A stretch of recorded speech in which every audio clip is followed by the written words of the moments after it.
Hello friends, welcome to my channel. तो आज मैं आप लोगों को बताने जा रही हूँ क्योटो प्रोटोकॉल की हुई सम्मेलन। ये दूसरे क्लास, इस चैप्टर का दूसरा क्लास है। तो यहाँ पर देखिए सन 2012 का सम्मेलन, ये जो कि सन 2012 का सम्मेलन, क्योटो प्रोटोकॉल का प्रथम चरण खत्म हुआ था। इसमें जो कि क्योटो प्रोटोकॉल का प्रथम चरण खत्म हो गया था। किसी भी देश ने क्योटो प्रोटोकॉल का पालन नहीं किया था।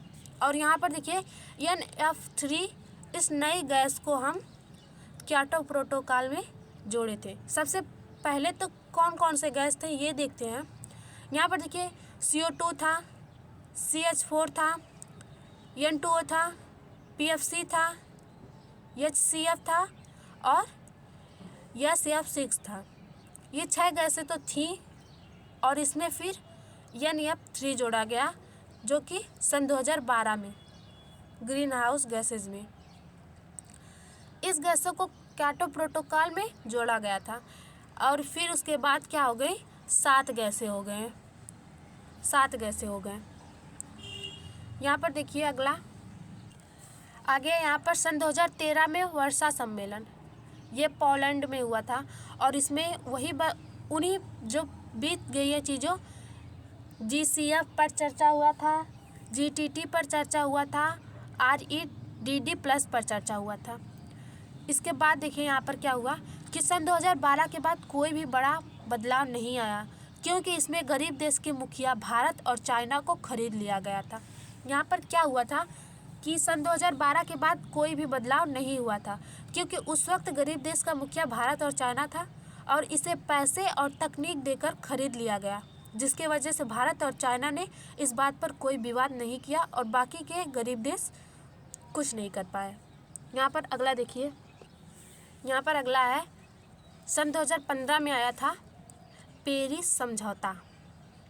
सन 2015 में पेरिस समझौता, इसमें क्या हुआ था, इसमें क्या कहा गया था कि हम पृथ्वी के तापमान को औद्योगिकरण के पूर्व की तापमान की तुलना में 1.5 डिग्री सेल्सियस से 1.5 डिग्री सेल्सियस ही बढ़ने देंगे, लेकिन इससे ज़्यादा बढ़ा तो 2 डिग्री सेल्सियस से ज़्यादा नहीं बढ़ने देंगे। यहाँ पर आप देख सकते हैं कि क्यों 1.5 डिग्री सेल्सियस पर ही जोर दिया जा रहा है। ऐसा भी तो कहा जा सकता था कि हम इसे 2 डिग्री सेल्सियस से ज़्यादा बढ़ने नहीं देंगे, लेकिन आइए देखते हैं कि ऐसा क्यों कहा जा रहा था।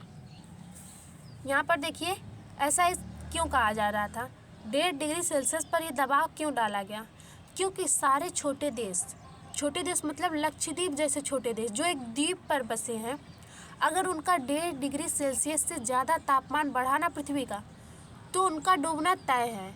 इसलिए उन छोटे देशों ने कहा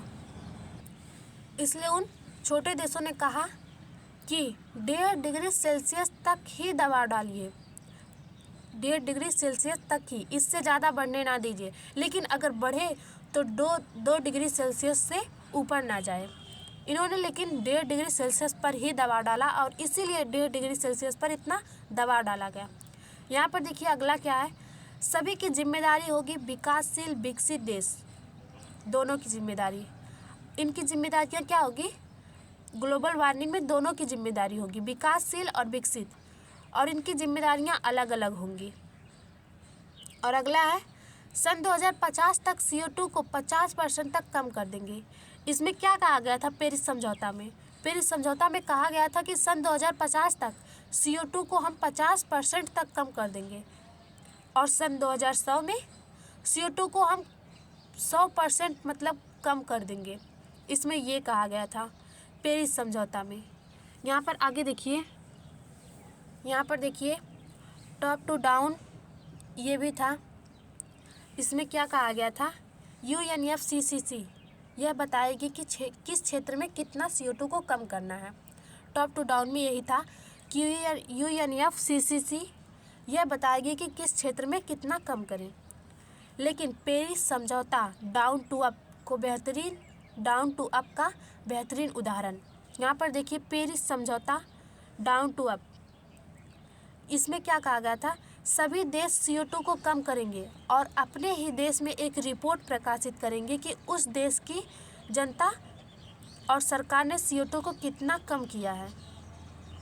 यहाँ पर देखिए क्या है कि इसमें कहा गया था कि सभी देश CO2 को कम करेंगे और अपने ही देश में एक रिपोर्ट प्रकाशित करेंगे।